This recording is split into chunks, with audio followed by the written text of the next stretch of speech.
The Maple Leafs core four continues to come through. Tage Thompson's big season continues as well as Team Canada prepares for the World Juniors. Hey everyone, Rob Wong joined alongside by national NHL writer Michael Traikos. And Michael, the Maple Leafs just keep on rolling right now, and a lot of that has to do with the play of the core four: Austin Matthews, Mitch Marner, John Tavares, and William Nylander. Is there a better quartet going right now in the NHL than these? Initially, I'm going to say no, but I dug deep into the numbers there, Rob, and you know what? That big four of Toronto, they are producing. Big reason why the Leafs are just rolling and rolling, and why they're not missing their top three defensemen. Or I guess now Brody's back, but they're still not missing a big chunk of their defense. That being said, have you heard of this team called the Edmonton Oilers? They got number 1 and 2 scorers in Connor McDavid and Leon Draisaitl. You go down the list, they got Zach Hyman, they got Ryan Nugent-Hopkins. By my count, they've got 3 guys in the top 20 and 4 in the top 50, and that's with Evander Kane still injured. Beyond that, there's a lot of good top foursomes. New Jersey, while they've got 3 in the top 30, Boston, I still wouldn't argue with what they've got in Pastrnak, Bergeron, Marchand, and Hall. But then the real big surprise for me is Buffalo. They've got 5 guys in the top 50. And for a team that's, scraping the bottom of the standings, that is surprising. But back to the Leafs. Big numbers from Marner, big numbers from Matthews, big numbers from Tavares and Nylander. All 4 guys are cooking. No one's talking about their salary. That's a huge win for the Toronto Maple Leafs right now. Whether it can continue in the playoffs is yet to be seen, but this is really the production you need from those guys. And I think the big thing that a lot of people are really pointing out right now is the fact that Marner and Matthews aren't on the same line, and yet both guys are producing. If that's the case, you're going to get a lot more longevity out of John Tavares.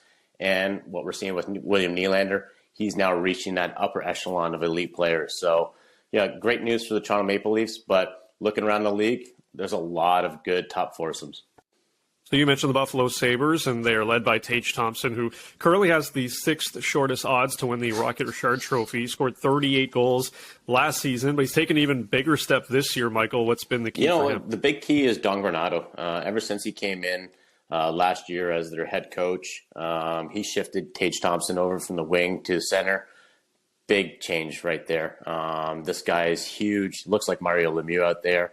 And he's just, he's brimming with confidence right now. So that line is cooking with him, Alex Tuck, and Jeff Skinner. And big thing for the Buffalo Sabres is Jeff Skinner is finally going. And, he's making way too much money for what he actually produces. But if Tage Thompson can get, again, more scoring out of Skinner, I think the Sabres are going to be happy.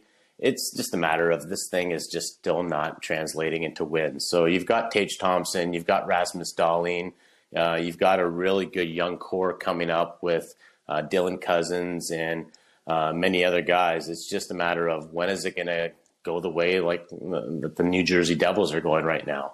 And, it's a great sign for Buffalo that they've got these young guys that are growing at the superstars. But I think they traded all for, a playoff push. And I think that's the next thing that's going to be coming in Buffalo. But, Tage Thompson, what a great story. I think a couple years ago, people were saying what a disaster this guy is. They traded him for Ryan O'Reilly. Ryan O'Reilly picks up a Stanley Cup in his first year, and Tage was just still kind of looking like just an average guy. Well, right now he's looking like one of the elite centers in the league. And like I said, he's huge. He's got a great reach, and he's got a great shot. And, if you're a Buffalo Sabres fan, it's all good news right now. Finally, the World Juniors begins on Boxing Day, and Team Canada has no shortage of star power, led by phenom Connor Bedard and 4th overall pick Shane Wright. Canada, the betting favorites to win it all. How do you like their chances? Well, they won it in the summer, and that was the redo from last year when it got canceled because of the pandemic. And, no Russia again, so it's really going to come down to, I think, Canada, the U.S., and Sweden. And you mentioned Connor Bedard. I think all eyes are going to be on him, as well as Adam Fantilli, who is projected to be the number 2 pick in next year's draft. And then you got Shane Wright, who just gets loaned there, and, another top 5 pick in Wright. So it should be a talented team. I'm just kind of upset that they're not going to get like the full competition level from Russia. I'm not arguing the fact that Russia's not there, but it's going to be a great tournament, notwithstanding. And Canada, I think, is going in as the overwhelming favorites. Like I said, a lot of offense coming from Bedard, who's just tearing up the WHL this year, and Fantilli, who is already being talked about as a Hobie Baker contender for College Player of the Year. So it should just be a ton of offense. If you like goals, you're going to get a lot of them. And like I said, Canada should be the overwhelming favorite to bring back gold again.